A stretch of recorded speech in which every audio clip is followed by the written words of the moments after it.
There wasn't a lot of coherent thought when at that time, when I went from being a scientist to being an exotic dancer.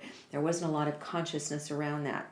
So I wasn't even consciously aware of feeling invisible. But you're right, I did. And I felt that way a lot of my life, and then especially when I was working with laser systems, and I was working in an environment where there were hardly any women. So a couple things would happen when I was flying all over, and that is that so the men would either ignore me often if I was there with a colleague, or if I was there by myself to fix their system.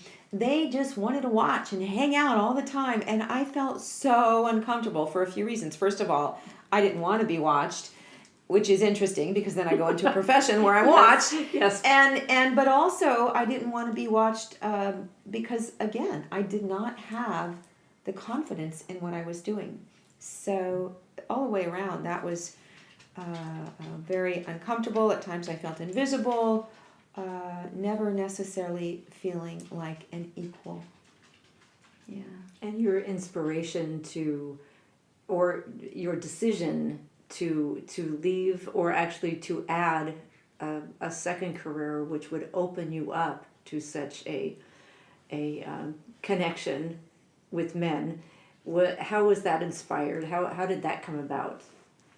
Oh, it would be great if I had this really great answer, like I had done a lot of thought, but Right. I didn't. I didn't.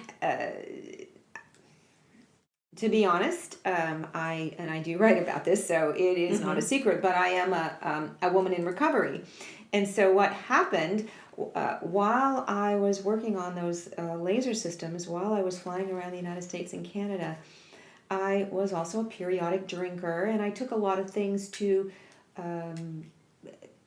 I was disconnected. My brain from my body was disconnected.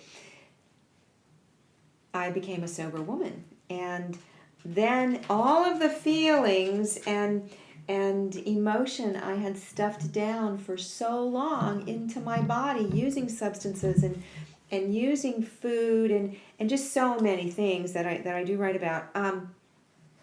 They all started to surface, and I did not enjoy my laser job at all. And I was looking for something, just looking for something. This was in my mid-30s, and it was just suggested that I do this work.